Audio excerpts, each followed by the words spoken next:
شکرانه کنم بر نام پاکی وطنم. با این ترانه ساکن دهه بابای ولی ناحیه فیض‌آباد اسیمه عزیز غالب آزمون ترانه‌سرایان گردیده میان ساکنان زادگاهش شناخته شد. با خودسالیش نگاه نکرده او هم سرود می‌سرد و هم اسوده نواختن اسباب‌های ملی موسیقی به خوبی می‌براید. من در یک چرابینی که در همین فیض‌آباد این چرابینی برگزار گردید، من در آنجا اشتراک نموده جای یکم را گرفتم و به معلممان افتخارنامه دادم. من چندین مرتبه ها در آزمون‌های موسیقی نوازان اشتراک نموده 2 مرتبه جای یکم را گرفتم. اسیمه در آزمون غنچه‌های صنعت بین مکتب‌های برگزار گردید. در این آزمون با سرود یکه برآمد کرد. در همینجا دوباره به جای اول دادم. او در فن‌های دقیق و فن‌های زبان ادبیات بسیار شوق و رغبتی زیاد دارد. در آزمون‌های داخل مکتبی و بیرون از مکتبی فعالانه اشتراک می‌نماید و چندین بار صاحب جایزه نمایان نیز شدگی است. با مکافات‌های مؤسسه سرفراز گردانده شدگی است. شکری سلامتی دیهتم وطنم یاری شکرانه کنم بر تاجیکستان وطنم.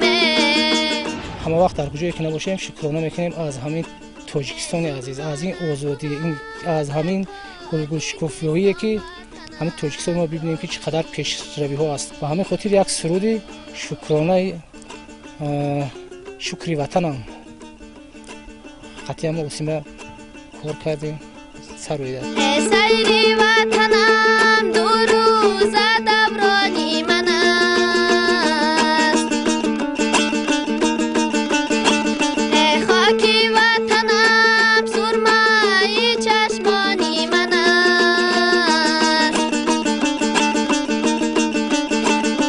گویان که با چی در وطن می نازی یاری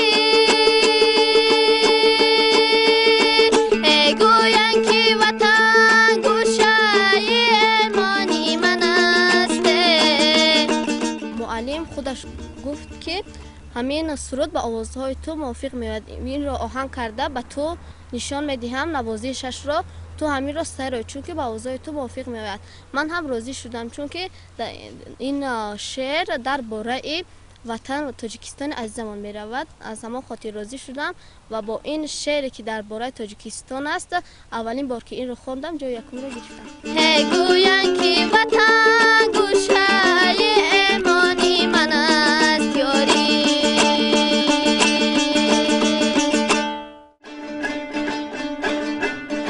در شعر اولینم نامی وطن گرفتم مثل که شیری مادرم در دهن گرفتم.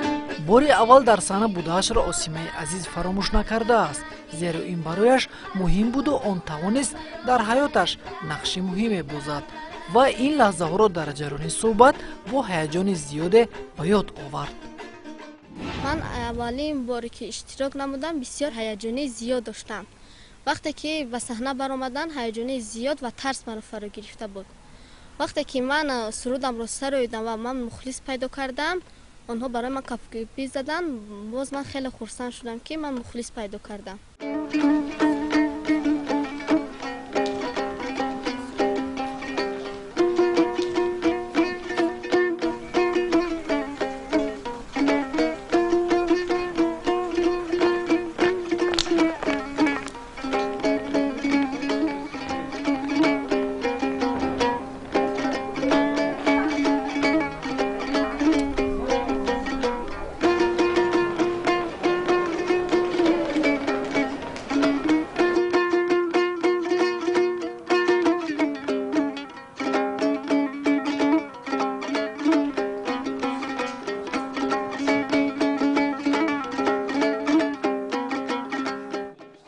اسیمه عزیز حالا در صنف ششم تحصیل میکند و آوازخوان شدن برایش آرزوی دیری نبود. агарчи дар ибтидо роҳи дигарро пеша кард, аммо бо роҳнамоии модар ҷодаи суруду мусиқиро дар баробари таҳсилаш интихоб намуд. як рӯз ду ҷавоне ба як шаҳри дигаре равон шуданд. онҳо дар даст асбобҳои хоҷагӣ ва тӯшаи худро гирифта буданд. номи дигари хайл ва номи дигари шаҳр буд. чӣ гуна дар дили шумо як шӯълаи ҳунар пайдо шуд, ки он рӯзат ва бештари нафарон аз он иттилоъ пайдо карданд? аз басе ки модарам ба санъат яъне ба мусиқӣ хеле шавқ доштанд, аз ҳамин сабаб зери таъсири модарам дар дили ман пайдо шуд ва модарам маро ба мактаби мусиқӣ ба номи Дӯстмурод Алӣ гузошт. ман дар ин муваффақияте ки имрӯз ноил гаштаам, фақат меҳнати устодамро мебинам. устод Гадоев Алишерро мебинам. вақте ки дар мактаби миёна Осима дар синфи сеюм мехонд, модарашро ба назди мо овард. мо кам кам медидем ки маҳорати раққосагӣ дорад. вақте ки маҳоратша ки медидем, ҳам маҳорати раққосагӣ, ҳам маҳорати актёрӣ, ҳам маҳорати сарояндагӣ дорад. модараш овард пеши мо ки ҳамин духтарчаи мара ба шогирдӣ қабул кунед, ҳамин маҳорати навозандагӣ, яъне дутторнавозиро ба ҳамин биомӯзонед. мо бо ҷони дил қабул кардем. ӯ кӯшиш менамояд ки дониши худро, салиқаи худро пештар намояд ва дар ҳама озмунҳои фание ки дар дохили мактаб мешавад иштирок менамояд. умуман бисёр як хонандаи зирак аст ки ҳар чизе ки доир ба мавзӯъ бошад ва ӯ нофаҳмо бошад аз муаллимон мепурсад ва кӯшиш менамояд ки дониши худро мукаммал намояд ва дар байни хонандагон як намоён бошад, намуна бошад барои дигарон. خاکی وطنم زی مشک و عنبر باشد، مهری وطنم با جان برابر باشد، مهری وطنم با جان برابر باشد، به مهری وطن نمیتوان زیستن، زیرا که وطن شبیه مادر باشد، زیرا که وطن شبیه مادر باشد. در شعر اولینم نامی وطن گرفتم، مثل که شیری مادر اندر دهن گرفتم. این سرود رو در آینه نیلگون تماشا کردم، دیدم و به استادم گفتم که همین شعرش را من خودم نویساندم. وقتی که در تلویزیون در آینه نیلگون تماشا کردم، شعرش رو نویساندم و با همراه معلم آهنگش رو تیار کردیم. شعر وطن شعری جورابک مومین میباشد، آهنگی عبدالقاسم رحیموف. ما وقتی که متن شعر را گرفتیم و پیشی با استاد عبدالقاسم رحیموف رفتیم، شعر رو در آهنگ جو کردیم، برابر کردیم و آوردیم پیشنهاد کردیم آسیمه که همین باید که همین شعر وطن رو بخونی ایهوده‌اش برای از کوه وطن لالو گوهر میجویم، از بازوی ملتم ظفر میجویم، از خاک وطن نوری امید میجویم، از بازوی ملتم ظفر میجویم، از بازوی ملتم ظفر میجویم، خاکی وطنم زی مشک و عنبر باشد، مهری وطنم با جان برابر باشد، به مهری وطن نمیتوان زیستن، زیرا که وطن شبیه مادر باشد، زیرا که وطن شبیه مادر باشد. وقتی که من در آینه نیلگون میبینم که دخترهای زیادی با دیتار نوازش میکنن و با اسبابهای دیگر که همین مثل همین است دمبره اینها، من میبینم باز هم شوق میاد که در همین دیتار الهام پیدا میکنم که همین را خوب یاد گرفته یک آوازخوانی مشهور شوم. тарономи ватан ва модар осимаи азиз ба худ ифтихор медонад. дар ин мавзӯъҳо сароидани сурудро бошад, ин овозхони наврас бо камоли майл иҷро менамояду хушнуд аз рӯи интихоб кардааш аст. سربیت سرود و داستانم وطن است، سرمایه عشق جاویدانم وطن است، بود سوره و آیتش نامش به زبانه، تو ها زبان ورد زبانم وطن است، تو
معلم استاد گدایف علیشیر به من نشان داده.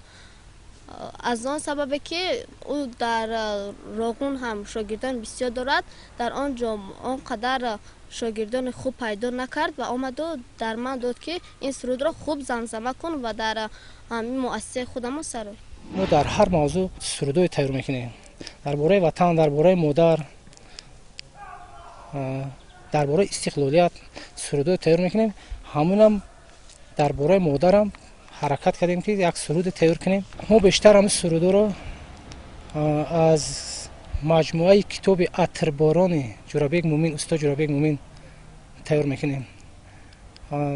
هم سرود مادرم در مجموعه کتاب استاد جورابیک مومین بهتر خوبتر استاد با قلم آورده است.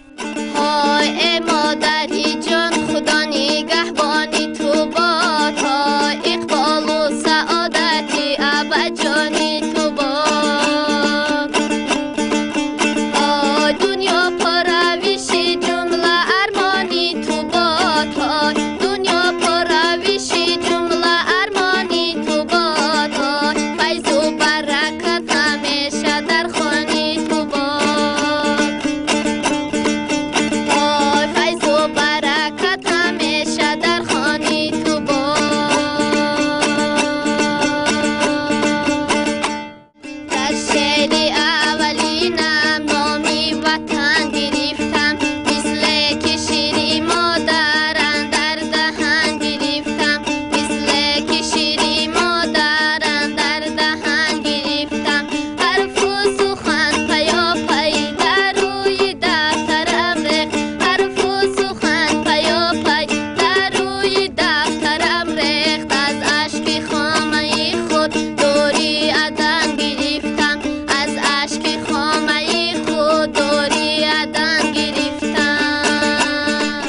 آوازخوان‌ها محبوب و شهرتیار شدن را آسیمه عزیز آرزو دارد و سراییدن سرودهای سرایندگان شناخته کشور را به خود ارزنده می‌شمارد، زیرا چون آنها محبوب شدن را این هنرمند نورست در دل می‌پرورد. می‌خواهید در آینده مثل کدام آوازخوان‌های مشهور شناخته گردی؟ میخواهم در آینده مثل لاله عزیزова که چقدر شاگردان و مخلصان زیاد دارد مثل همان در آینده شوم و شاگردان زیادی پیدا کنم. نو صنف دو میخونه در مکتب صنعت دوم سال شد که ما قطعی کار میکنیم، دویطوری که مثال پرده ندارد به حد مشکل نواختنش عهده همین 92 سال شد برآمده ایستاده است و باوری داریم که در آینده با بهتر و خوبتر میبره. حالا ما در یک چهاره‌بینی در همین فیض‌آباد اشتراک می‌نماییم. یک سرود تیار کرده همراه معلم. این سرود همین قربان جامیزاده میباشد. در همانجا اشتراک نموده آنجا 3 دور است که ما آن را اگر گذاریم پیشرفت‌ها نائل می‌گردیم. گفتم که تاجیکستان ای مادری به از جان، گفتم که تاجیکستان ای مادری به از جان، مهری تو را بر ایمان در جان و تن گرفتم، مهری تو را بر ایمان در جان و تن گرفتم. با نام تاجیکستان من افتخار دارم، با نام تاجیکستان من افتخار دارم، از مرگ زنده گردم جانی سخن گرفتم. صنعت موسیقی عالم بیکران و دنیای رنگین دارد و آسیمه عزیز تصمیم دارد از این رنگینی ها پورا برخوردار باشد و روی موج صنعت اصلی موسیقی شنا نماید. تصمیم دارد تا در جاده هنر قدم های استوارانه گذارد و هواداران صوت و ترانه ها را از سرود موسیقی دلنشین واقف سازد. امروز ببینیم که تاجیکستان ما روز تا روز زیبا شده ایستاده است. برای نسل نورس امکانات خیر هم فراهم است. خوب می‌خواستم میگفتی که در مکتب چگونه شرایط رو برای تو مهیا می‌سازند تا اینکه توانی ایجاد کنی، توانی با آهنگ‌های نو سر و کار بری. معلم ما این را خیلی کوشش بکنه که شاگردش یاد گیرد، نه تنها برای سربلندی خودش بلکه اما شاگرد خودم سربلند شود. تا اینکه ما سربلند شویم استاد ما رو سربلند میکنیم. از همین خاطر من در صنف سیومین بودم که استادم گدایف علیشیر آمد و مرا به همین ҳунари дуторнавозӣ маро омӯзонд. дар аввал ман ба рақс машғул будам, вале модарам аз ин раққосагӣ хушаш наомада маро оварда дар навозиши дуторнавозон гузошт. дар оянда ҳамихе боварӣ дорам ки яке аз санъаткорое мешавад ки барои пешрафти санъати тоҷик, барои баланд бардоштани санъати миллии тоҷик барои халқи ватанаш хизмат мекунад. мехоҳӣ ки ҳуҷҷатҳоятро дар донишгоҳи санъат биспорӣ ва оянда ҳамчун овозхон фаъолият кунӣ, ё ин ки мехоҳӣ дигар ихтисосро бигирӣ ва ин ҳунар аллакай дар ту ҳаст? ин ҳунар аллакай дар ман ҳаст. Мехоҳам дуторро ҳам вақте ки дар ягон донишгоҳи дигар дохил шавам, дуторро низ аз худ кунам то кадом дараҷае ки бошам. Мехоҳам ки муаллима шавам ва ҳунари дуторнавозиро ҳам иҷро мекунам. муаллимаи кадом фан? муаллимаи забон ва адабиёт. орзу мекунам ки ҳамаи осимара дар қуллаҳои баланд бинам. муваффақиятҳои беназир орзу мекунам. мехоҳам ки дар ҳама қатори санъаткорони шинохта ҳамавақт дар сатҳи баланд сарояндагӣ кунам. ман дар оянда орзу дорам ки яке аз оҳангнавозони сози мусиқии халқ гардам ва ба ин восита ба халқи худ хизмат намоям. ин лаҳзаҳо имконият фароҳам аст то ба ҳамсолонат чизе гуфта бошӣ? ман ба ҳамсолони худ тавсия медиҳам ки хонанду илм гиранд ва сарбаландона самимона ба ватани худ хизмат намоянд. خاکی وطنم زیمشکو انبر باشد، مهری وطنم با جان برابر باشد، به مهری وطن نمیتوان زیستنه، زیرا که وطن شبیه مادر باشد، زیرا که وطن شبیه مادر باشد. осимаи азиз дар асоси тавсияҳои устодонаш дар роҳи ҳунар қадам гузошта онро идома медиҳад. бонӯи чинзи шеҳра бикушод ва аз пайваста аз ашъори шоирони муосиру классик ёд меорад ва онҳоро варақгардон мекунад, то дар хотироташ нақши бузургӣ бубандад. از بازوی میلتم زفر می جویم، خاکی وطنم زی مشکو انبر باشد، مهری وطنم با جان برابر باشد، به مهری وطن نمیتوان زیستنه، زیرا که وطن شبیه مادر باشد، زیرا که وطن شبیه مادر باشد.